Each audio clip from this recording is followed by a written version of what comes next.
The grand chamber of the Galactic Assembly was the largest room ever built by any known species. It floated inside a station that orbited the pale gray moon of Eos 4, far from any homeworld, far from any war. The chamber was shaped like a bowl, with rows of seats rising up on every side, and at the center stood a single podium made of dark stone. Delegates from 142 species filled those seats. Some were tall and thin with skin like bark. Some were short and wide with 6 arms. Some floated in liquid tanks. Some breathed gases that would kill a human in seconds. And in the middle of all of them, standing alone at the podium, was a man named Han Dohan. He was not a large man. He wore a simple dark suit with the flag of Earth stitched onto his left shoulder. His hair was neatly combed. His hands were still. He looked calm. But the people who knew him well, the small group of human delegates sitting together in the upper rows, could see the tension in his jaw.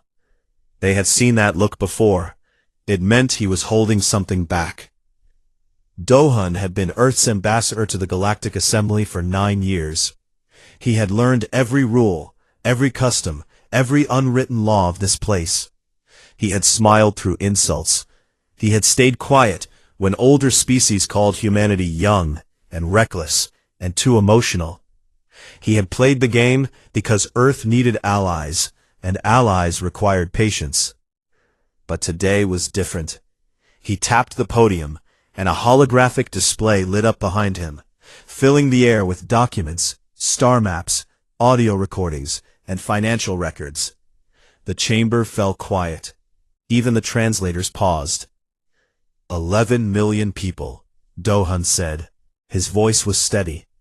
That is how many human beings died on the colony worlds of Sejong, Hala, and Mirok. They were farmers, teachers, engineers, children.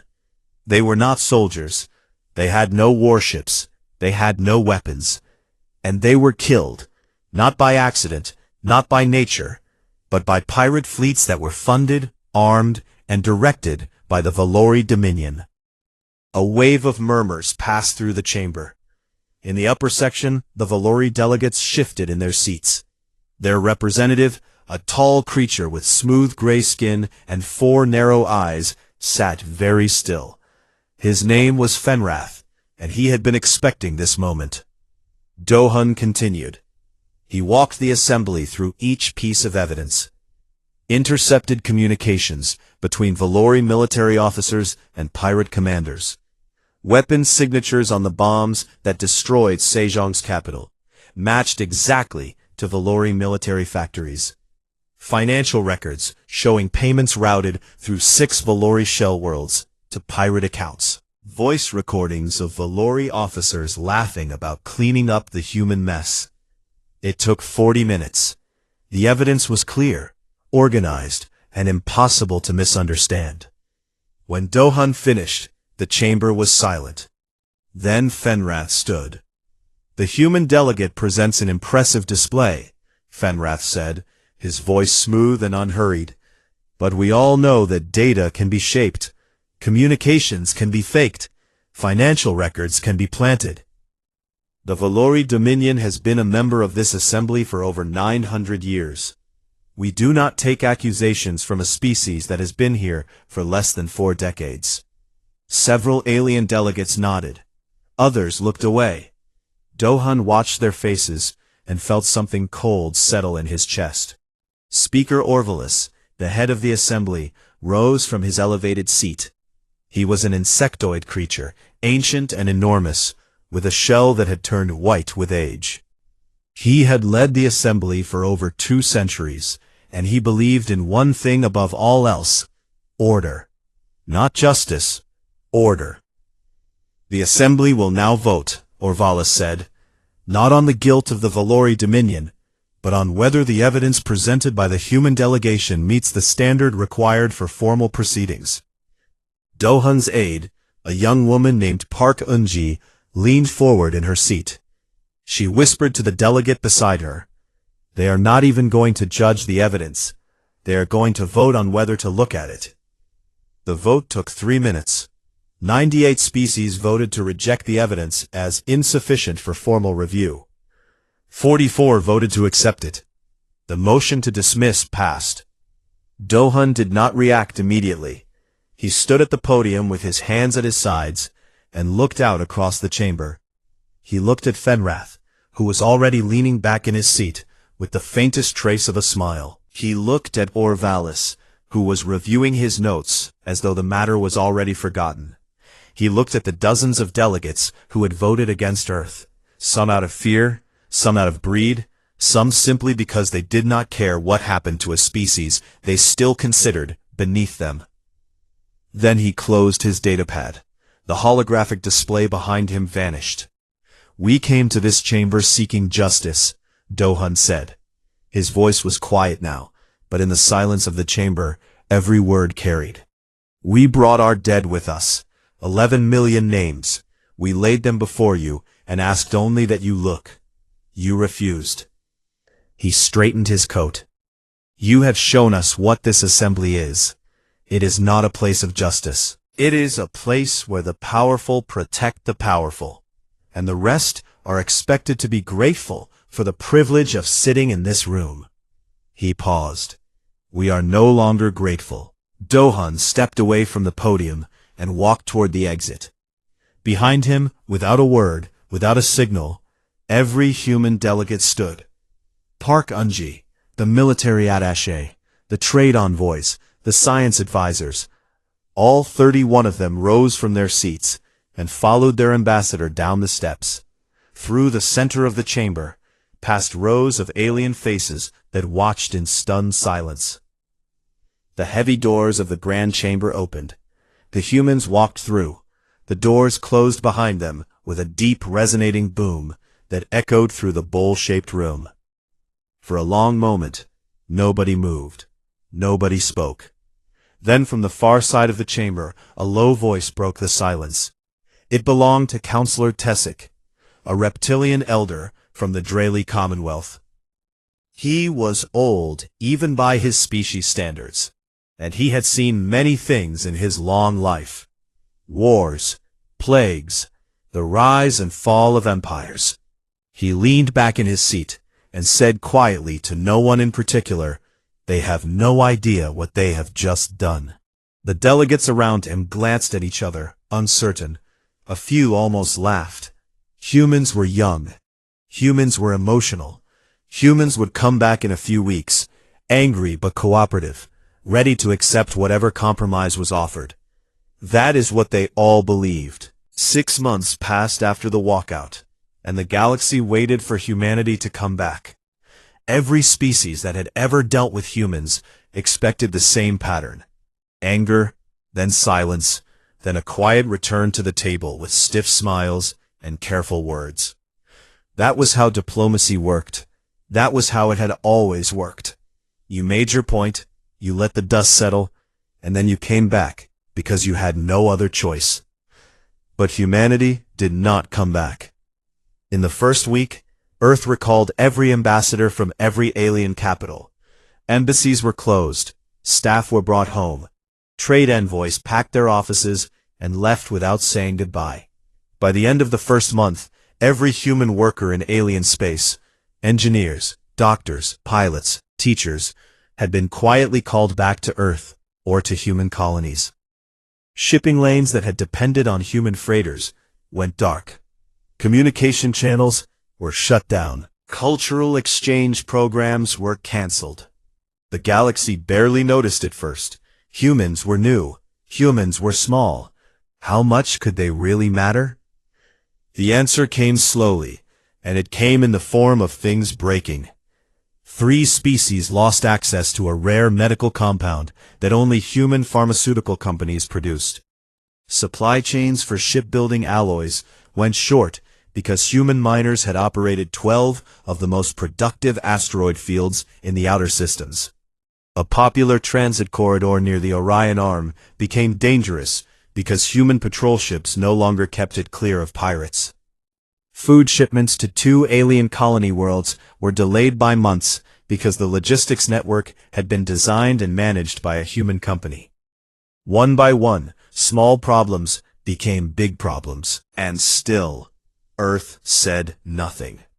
On Earth, in the underground levels of the Geneva Command Center, Admiral Yoon Nari stood before a wall of screens and watched the galaxy slowly realize what it had lost. She was a tall woman with short hair and sharp eyes that never seemed to blink. She had served in the United Earth Navy for 26 years. She had fought border skirmishes against pirate fleets, commanded deep space rescue missions, and planned operations that most people would never know about. She was calm in the way that deep water is calm, still on the surface, powerful underneath. Beside her stood Bei Taiho, the head of Earth's intelligence division. He was the opposite of Nari in almost every way. Where she was tall, he was average. Where she stood straight, he leaned against walls. Where she spoke clearly, he spoke softly, sometimes so softly that people had to lean in to hear him. But his mind was a machine. He saw patterns where others saw noise, and right now, he was smiling. "The Valori think we are weak," Taiho said, scrolling through intercepted alien communications on his tablet. "Their military council met yesterday. They believe our withdrawal is a sign of collapse. They are already discussing a strike against our outer colonies."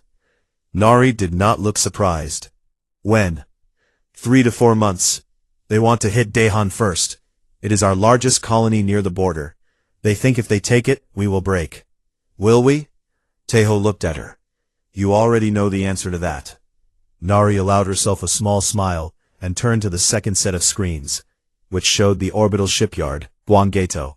It was the largest construction facility humanity had ever built, hidden in the shadow of Jupiter's fourth moon. Inside its massive docking bays, warships were being built at a pace that would have shocked even Earth's own citizens if they had known about it.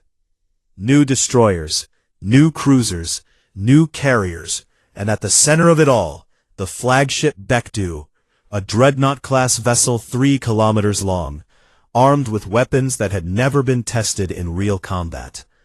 It was not the biggest ship in the galaxy. Several alien species had larger vessels, but size had never been humanity's advantage. Speed, adaptability, and stubbornness, those were humanity's weapons. Deep inside the Baekdu, in a laboratory that hummed with energy, Kwon Jisoo worked. She was the chief science officer of the flagship, a woman in her early 40s, with messy hair and oil-stained fingers, who had not slept more than 4 hours a night in 6 months. She had been working on something that could change everything, a resonance shield system. Most species in the galaxy used plasma-based weapons. They were powerful, reliable, and had been the standard for thousands of years. Jisoo's shield did not just block plasma fire, it absorbed the energy and redirected it back into the ship's own power systems. The more you shot at a human ship, the stronger it became. She had tested it 200 times in simulation.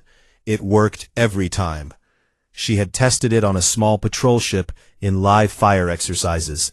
It worked. Now she was fitting the system into every ship in the fleet. "How long until the full fleet is equipped?" Nari asked during one of her inspections. 2 months, Jisoo said without looking up from her work. "You have 6 weeks. Jisoo paused, looked at Nari, and then nodded. "Then I will need more coffee." While Nari built the hammer and Jisoo sharpened the blade, Taiho played a quieter game. His operatives were still embedded in alien intelligence networks. They had not been recalled. They were too valuable and too well hidden. Through them, Taiho fed the Valori exactly what they wanted to hear. That Earth's military was in disarray, that morale was low, that the colonies were barely defended. Every lie was wrapped in just enough truth to be believable. The Valori ate it up. Their confidence grew, their fleet assembled, their plans solidified. And on Earth, in the quiet rooms where the real decisions were made, Dohun met with Nari one evening. He had not spoken publicly since the walkout. He had not needed to. His silence had said more than any speech. "Are we ready?" he asked. Nari looked at the star map on the wall. The Valori fleet was a red cluster, moving slowly toward human space. Earth's fleet was a blue formation, hidden behind Jupiter, invisible to every scanner in the galaxy. "We have been ready for a long time," she said. "We were just waiting for a reason." Outside, in the darkness of space, the fleet drifted in silence. Their engines were cold. Their lights were off. They floated like stones in a river, patient and still. But inside each one, crews ran drills. Gunners checked their stations. Pilots reviewed their attack patterns. Engineers monitored the new shields. And in every mess hall, on every ship, the same words had been painted on the wall, in simple white letters. Remember Sejong. Remember Hala. Remember Mirik. The galaxy thought humanity was hiding. Humanity was loading. The Valori fleet dropped out of faster-than-light travel at the edge of the Dahan system on a Tuesday morning, Earth Standard Time.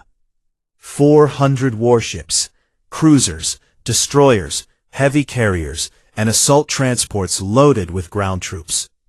It was the largest Valori military operation in over 300 years, and every officer on every ship believed it would be easy.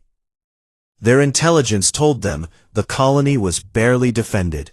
A few patrol ships, maybe a small garrison. The humans were broken and scattered after their foolish walkout from the assembly.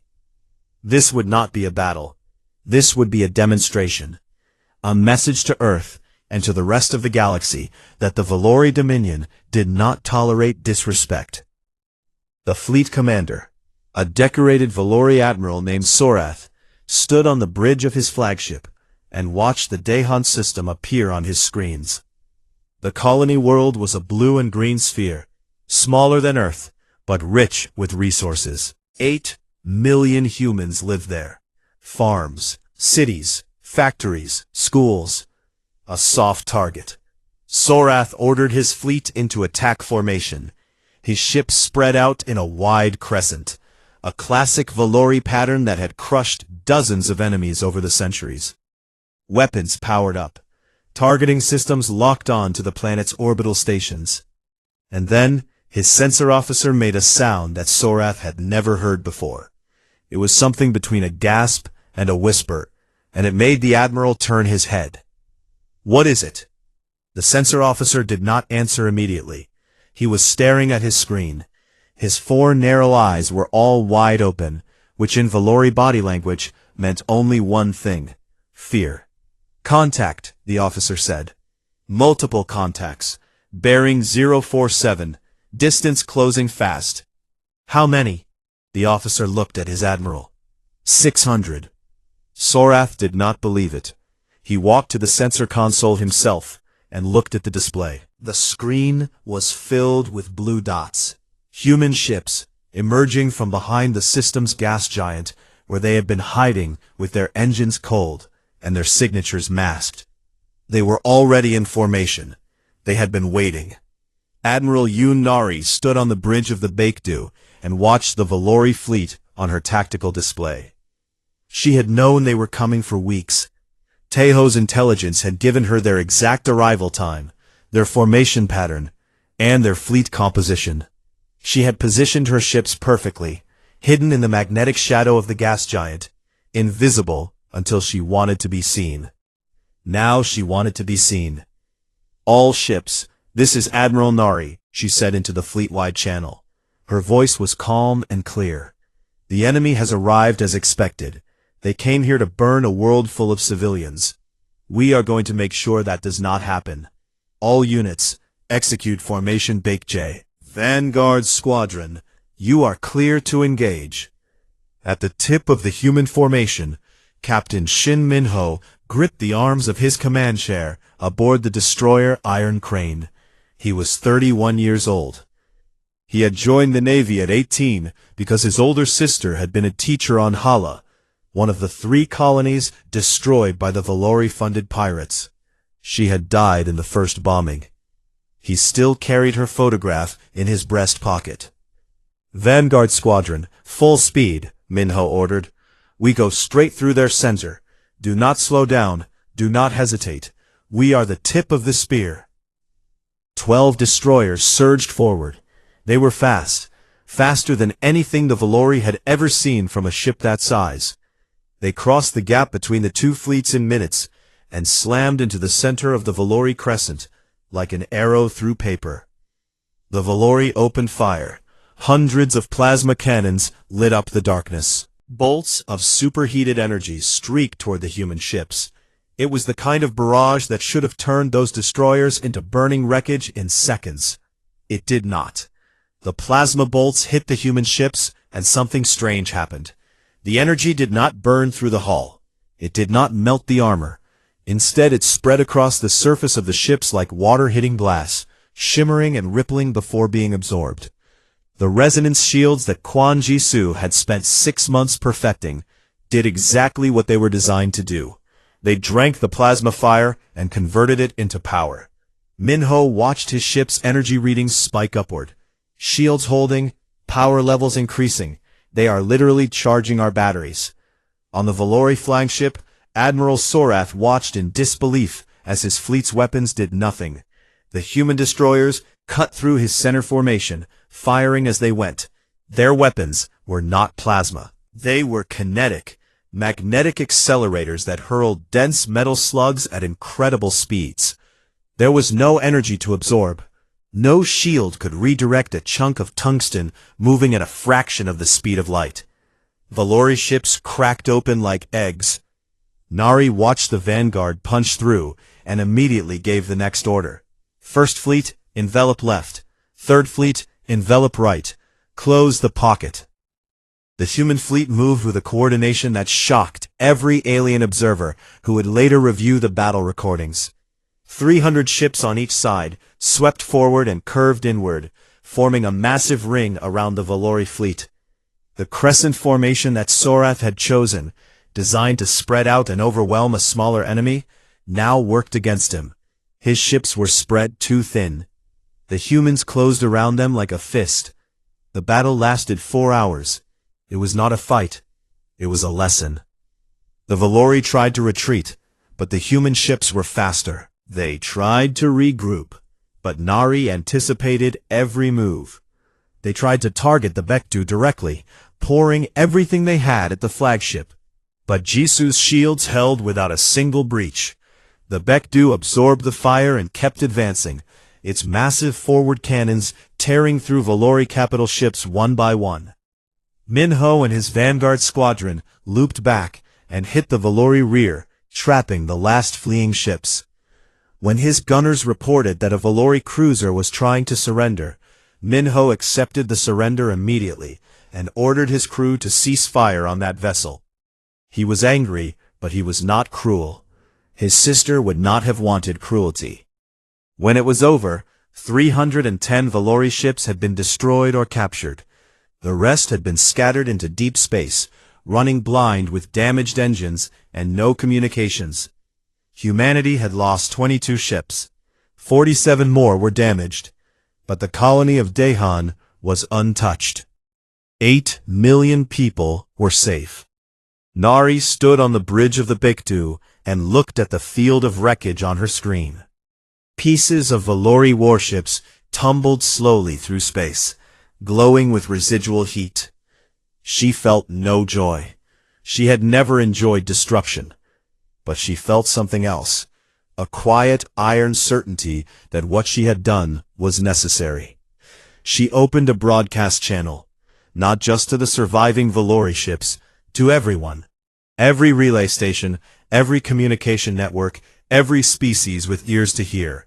The message would reach the entire galaxy within hours. "This is Admiral Yoon Nari of the United Earth Navy," she said. 40 minutes ago, a fleet of 400 Valori warships entered this system with the intention of attacking a civilian colony. 8 million people, families, children, workers, were their target. We answered that attack. The Valori fleet has been defeated. She paused. Let every species in this galaxy understand what happened here today. Humanity did not ask for this war. We asked for justice, and we were denied. We asked for accountability, and we were laughed at. So we stopped asking. From this day forward, humanity does not wait for permission to defend its own. And we do not forgive those who target our children. She closed the channel.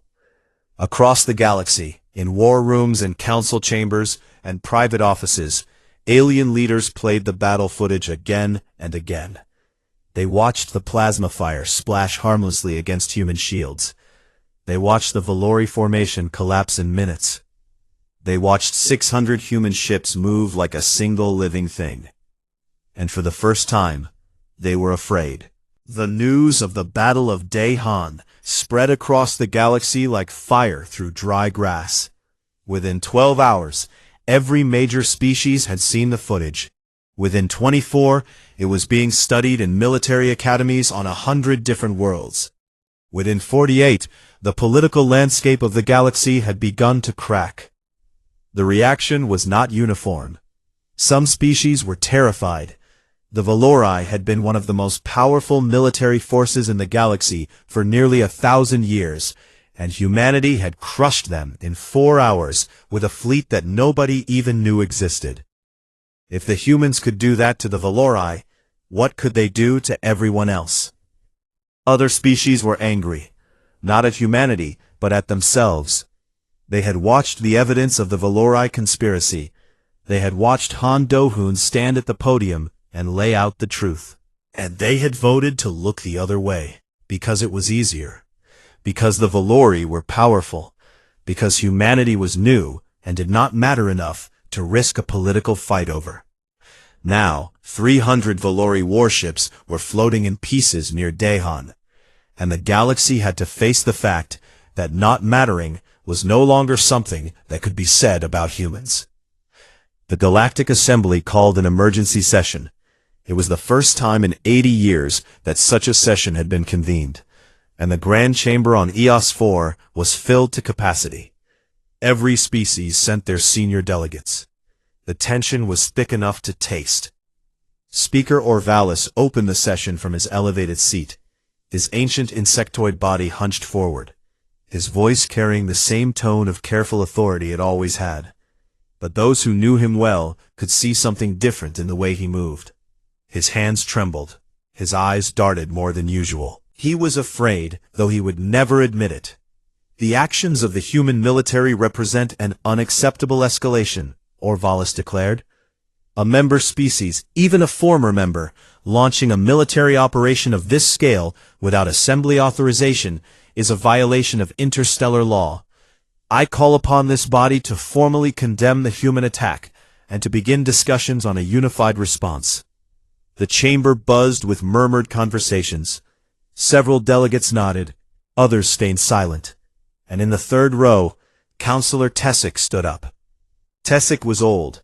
His reptilian scales had faded from deep green to a pale gray blue, and he walked with the slow care of someone whose body was tired, but whose mind was still sharp.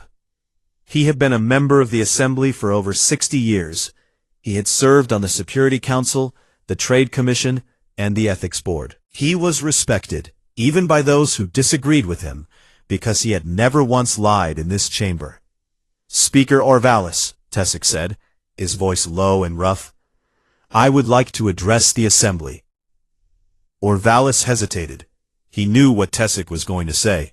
He had known for months. But refusing the old councillor the floor would have caused an even bigger problem, so he nodded. Tessic turned to face the chamber. He did not use notes. He did not look at his screen. 6 months ago, he said, I came to Speaker Orvalis privately. I brought him evidence, my own evidence, gathered through my own sources, that the Valori Dominion was planning a military strike against human colonies. I told him that the pirate attacks on Sejong, Hala, and Niruk were not random. I told him the Valori were responsible. I asked him to act. The chamber went silent. He told me that the matter was too sensitive, that accusing the Valori would destabilize the Assembly, that it was better to let things settle naturally. Tessic paused. 11 million humans died because things were allowed to settle naturally. Orvalis leaned forward. Counselor Tessic, this is not the appropriate venue for— This is exactly the appropriate venue, Tessic said, his voice rising for the first time. This chamber was built to be a place of justice. That is what the founders intended. That is what is carved into the walls above your head, speaker. And we have turned it into a place where the powerful hide behind procedure, and the weak are told to be patient while they bury their dead. He looked around the room. The humans did not start this war. The Valori did, with bombs dropped on schools and hospitals and farms. And when the humans came here and asked us for help, we told them their evidence was not good enough. We told them to sit down. We told them to wait. And now we are shocked that they decided to handle the matter themselves. Tessic sat down. The chamber erupted. Delegates shouted at each other. Alliances that had held for centuries began to fracture in real time. 3 species that had close economic ties to the Valori tried to rally support for Orvalis's condemnation motion, but they found fewer allies than expected. And then Bay Tejo made his move. From a secure facility on Earth, Tejo released a package of classified Valori documents directly to every major galactic news network simultaneously. Not through the Assembly, not through diplomatic channels, straight to the press, unfiltered and unedited. The documents contained everything. Communications between Valori military leaders discussing the pirate operations in detail.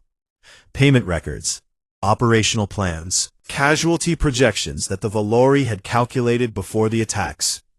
They had known exactly how many civilians would die, and they had considered it acceptable. But the most damaging document was a private message from Delegate Fenrath to Speaker Orvalis, sent 2 weeks before Dohun's presentation to the Assembly. In it, Fenrath informed Orvalis of the Valori's involvement, and asked him to ensure that the Assembly vote would go in the Valori's favor. Orvalis's reply was short. The matter will be handled. The evidence will not be admitted. The Speaker of the Galactic Assembly had known. He had always known, and he had buried it. The Galactic Press broadcast the documents on every channel, in every language. Within hours, protests erupted on dozens of worlds. Species that had remained neutral now demanded answers. 3 member species formally withdrew from the Assembly within 2 days, declaring that they could no longer trust an institution led by Orvalis. 7 more issued demands for his immediate resignation. On the Valori homeworld, the government began to collapse. Their military had been humiliated. Their conspiracy had been exposed. Their allies were abandoning them. Riots broke out in their capital city as ordinary Valori citizens realized that their leaders had started a war that they could not win and had lied about it to their own people. Back on Earth, in his office in Geneva, Han Dohun sat in a leather chair and watched the broadcasts on a screen mounted on the wall. He watched the Assembly argue. He watched Orvalis try to maintain control of a chamber that was falling apart around him. He watched Fenrath's face as the leaked documents were read aloud by a news anchor. Park Unji, his former aide who had walked out of the Assembly beside him 6 months ago, stood in the doorway. "Ambassador," she said, "several species have reached out privately, the Drayli, the Feni, the Karath. They want to know if we will return to the Assembly. They say they will support reforms. They say things will be different." Dohun did not look away from the screen. He watched Orvalis stumble through a statement that was half apology and half excuse. He watched delegates who had voted against Earth 6 months ago now pretending they had always been sympathetic. "They want us to come back so they can feel better about themselves," Dohun said quietly. "They want us to sit in that chamber again so they can pretend the system works. So what do we tell them?" Dohun finally turned from the screen. His face was calm, but his eyes were tired. He had carried the weight of 11 million names for a long time, and it showed. "Tell them that we are not interested in saving their Assembly," he said. "They don't need us to come back. They need to earn the right to ask. That night, the Grand Chamber of the Galactic Assembly held its last session under Speaker Orvalis. He sat in his elevated seat, alone, long after the other delegates had left. The lights dimmed around him automatically, one section at a time, until only a single light remained above his head.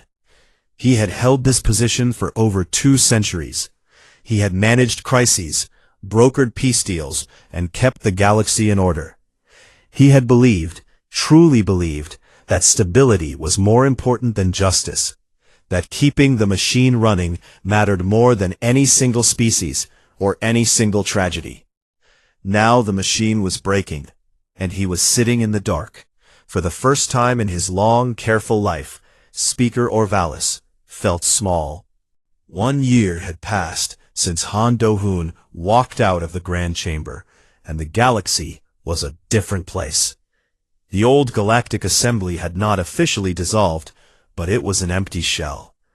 Orvalis had been removed from his position 3 months after the leaked documents, replaced by a temporary committee that could not agree on anything.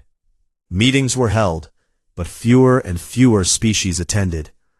The grand old institution that had governed interstellar affairs for over 1,000 years was dying, not with a dramatic collapse, but with a slow, quiet exhale, like air leaking from a punctured hull.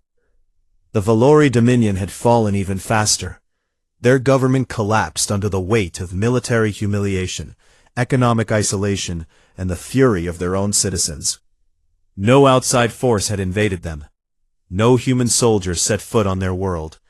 They simply broke from the inside. The species that had once traded freely with the Valori now refused to do business with them. Supply lines dried up. Factories closed. The Dominion's ruling council resigned one by one, each blaming the others, until there was no one left to blame. Delegate Fenrath, the smooth-voiced diplomat who had dismissed Do-hoon's evidence in the assembly, was arrested by his own people. He was charged with conspiracy, deception, and crimes against interstellar peace. His trial was broadcast across the galaxy. He did not look smooth anymore. He looked small, and gray, and old, and when he spoke, his voice shook. Humanity watched all of this from a distance. Earth's fleet remained at full readiness. The shipyard Guanggedo continued to build. The colonies continued to grow. But there was no celebration, no parades, no victory speeches. The people of Earth and its colonies carried their grief quietly, the way they always had, and they waited. Then, 8 months after the walkout, Counselor Tessic came to Earth. He traveled alone, on a small civilian transport, without guards or aides. He landed in Geneva, and was escorted to a simple conference room in the diplomatic quarter. Han Do-hoon was waiting for him, along with Admiral Yoon Nari, Intelligence Chief Bei Taeho, and a small group of senior human officials. Tessic looked older than the last time Do-hoon had seen him.